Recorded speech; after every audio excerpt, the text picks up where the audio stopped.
if I habitually walk around like this, then when I do that, it's like, whoa, like my butt muscles are really working and I really feel that. And then I go back here and it's like, yeah, this is normal. And then this part of the range is like, whoa, my butt muscles are working. It's like, and normal. You follow what I'm saying? So with the rotations, we're always finding the parts for each joint that maybe are less familiar and also the parts that we maybe need more of.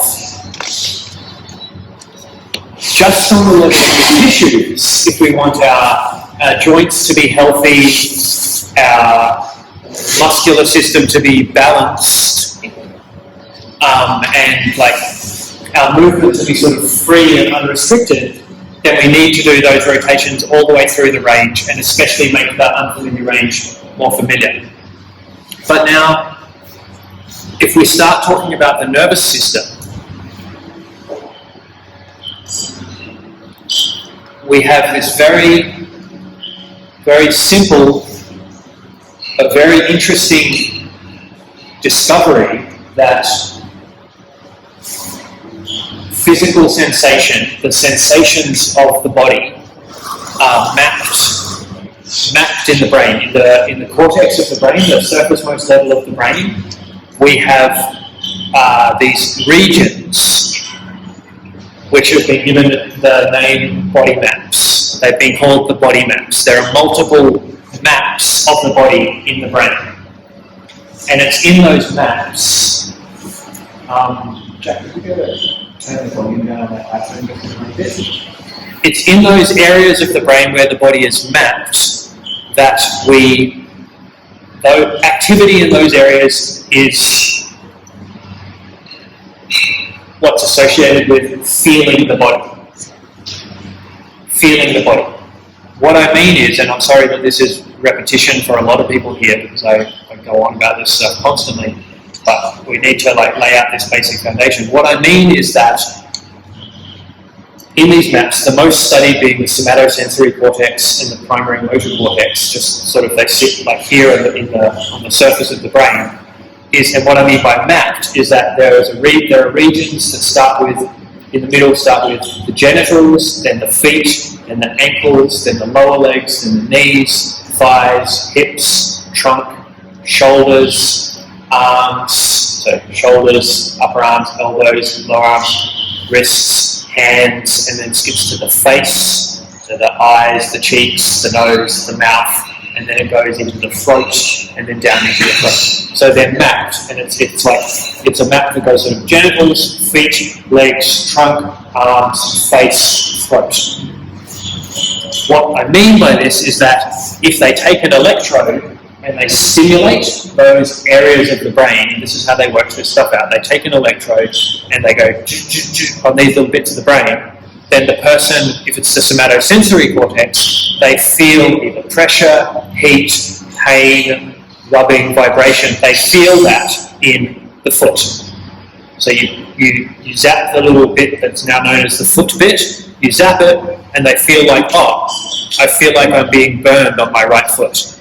And then they zap the next bit, and it's like, oh, I feel like someone's rubbing my right knee. And then the next bit, and they're like, oh, it feels like pressure in my right hip. Yeah? So the electrical activity in those parts of the brain give that person a 100% convincing feeling of touch in their body, even though the body part's not being touched. You following? Is it the same side of the brain? The same side of the brain? Opposite side. Yeah. And then conversely, if you interrupt the signal from the body to that part of the brain, so let's say you have a little wooden hammer and you're going tap, tap, tap, tap, tap, tap on the person's kneecap, tap, tap, tap, tap, tap, tap. But then if you interrupt, you block the nerve pathway. They have little injections that they can do this with. You block the nerve pathway anywhere between the knee and the spinal cord, or in the spinal cord, or in the brainstem, or any of the lower centers of the brain, or even just before the cortex. If you block that signal, then you can be going tap, tap, tap, tap, tap, tap as much as you like, and the person feels nothing in their knee. Right? So the sensation is happening in the cortex.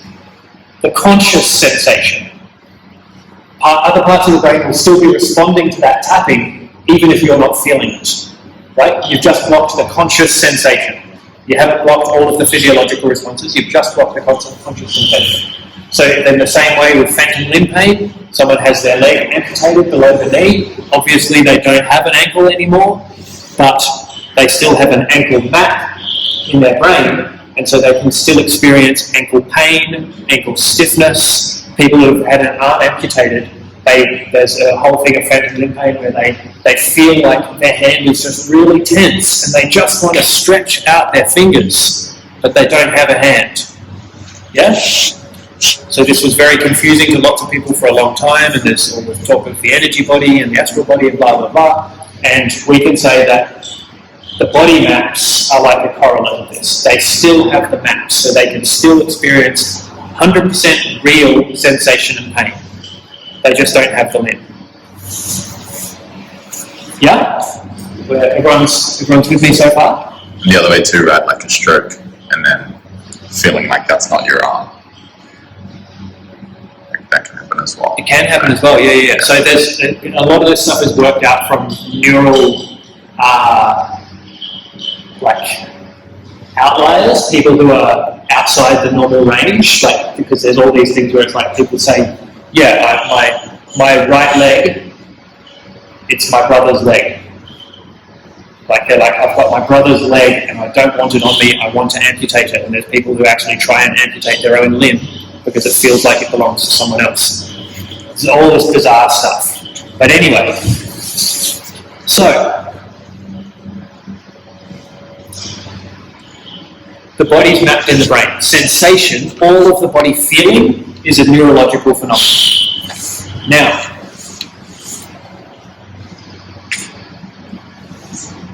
the next point is that the brain is continually changing according to experience. This word neuroplasticity, everyone's heard the word neuroplasticity, I hope. Neuroplasticity, the brain is continually changing according to what we do with it. So what that means is that any part of the brain that gets used a lot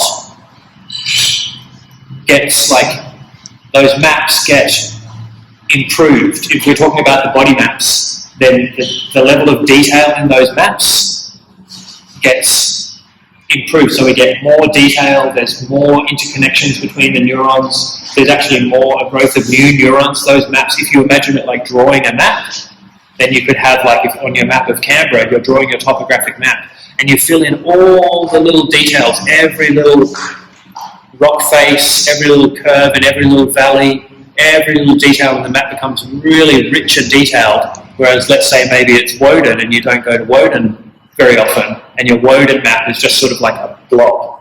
You've written Woden there. Whereas your map of, like, Mount Ainslie, where you walk every day, might be fully detailed and, like, heaps of stuff. So literally, in the body maps in the brain, this is exactly what happens.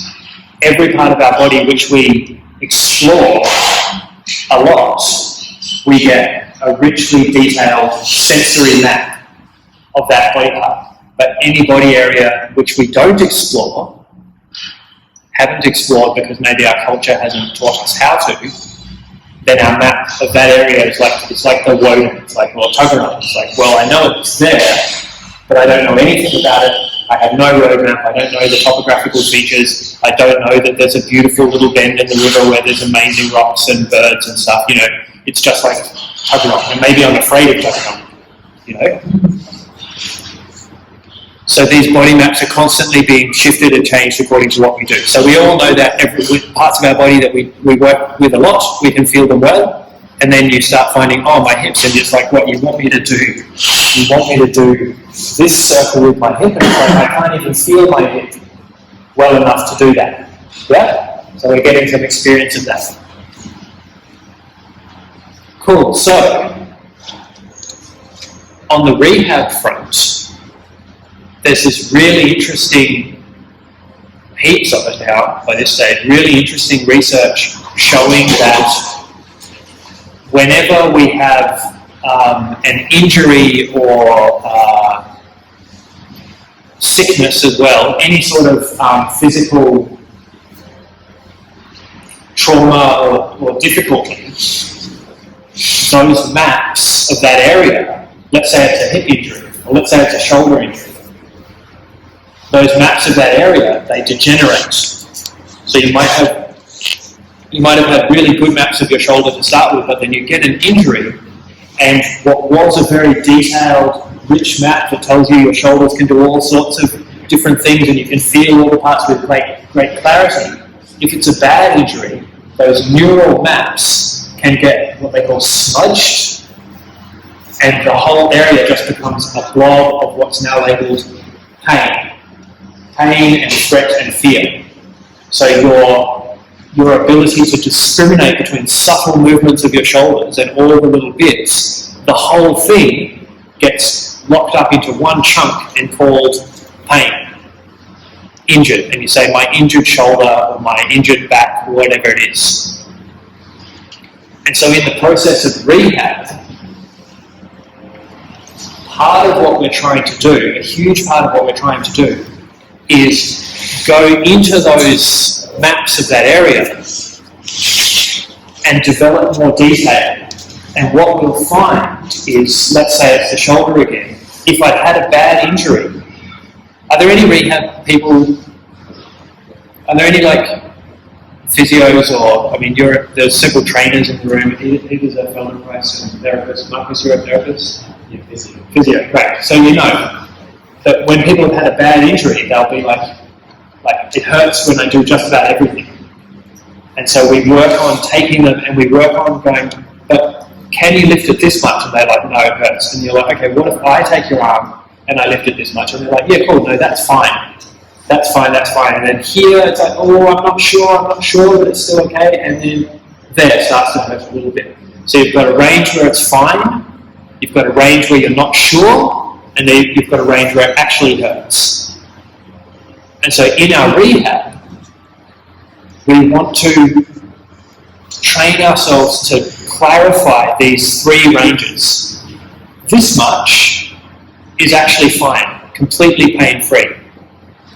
This much is not sure, threatening, and then here there's actually pain.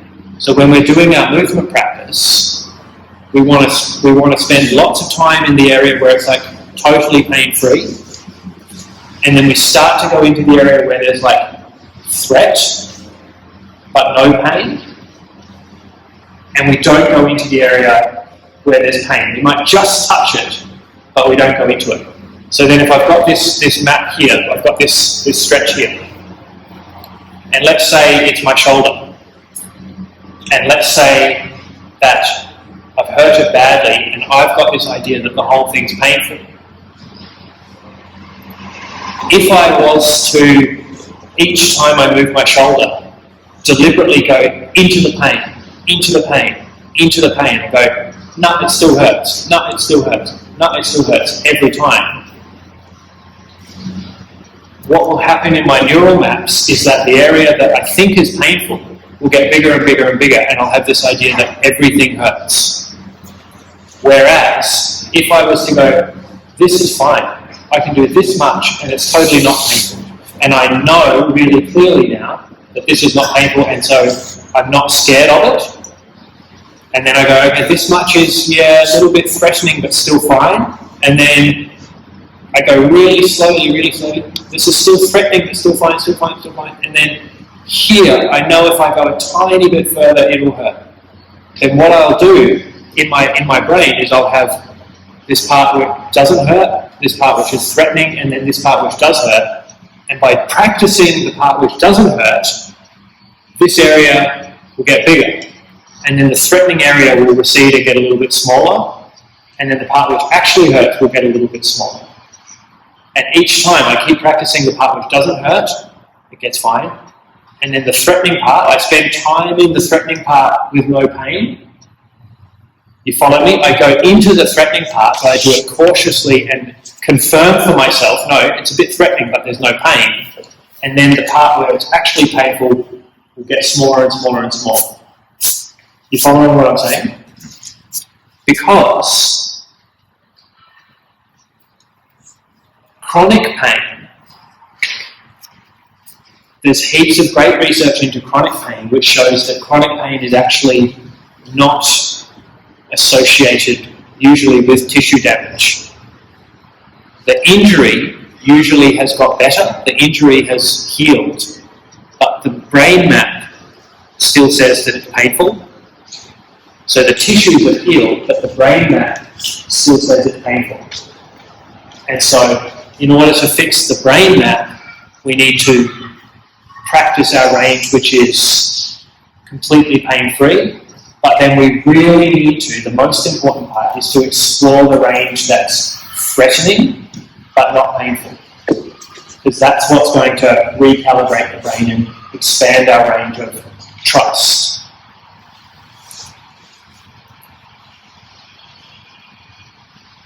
So we've said the body's mapped in the brain. We've said because of neuroplasticity, those body maps are changing constantly according to what we do with them. One other little important bit of the neurological theory, which I didn't explicitly state then, is they use this phrase that neurons that fire together wire together. Neurons that fire together wire together. What that means is that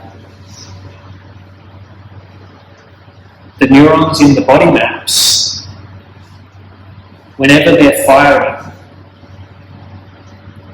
all the time, there are other parts of the brain associated with emotional response. I like it, I don't like it, or I feel neutral towards it. I really love it and want more of it, or I really, really hate it, or I feel just completely nothing about it. So every time we feel every part of our body, there is some activity in these, like what are called the emotional centers in the brain, the limbic system. It's very much a simplification, but every time we feel some part of our body, there is always activity in the emotional centers in the brain. And neurons that fire together, wire together, they actually become physically joined. So if there is a strong emotion, such as fear or disgust or pain, if there's a strong emotion like fear or disgust or like lots of threat or pain or shame or sadness or disappointment, if that emotional center is firing strongly when we are moving or experiencing that body part, those neurons wire together. They actually get wired up. So then every time we move that body part or feel that body part, there's a strong chance that the pain, fear, shame, self-hatred neurons will fire at the same time because they've wired together. You follow? So this is this huge mechanism of injury where we've injured ourselves, but then we've got now a complex of fear, shame and pain that's wired into our whole experience of, I'll say my knee because I've done this to my knee. Yeah? What do you think is the reason that happens? The reason that happens, it's protective. The wiring? Yeah. Oh, the wiring. The wiring, this is the basic mechanism of learning. Repetition? Like emotional association. Like one thing happens at the same time as another thing. Yeah. And so your brain starts to link them. Like a story? Yeah, just like, the smell of food and the eating of food. Or like, when I go home, I'm going to see my mum. I associate home with mum.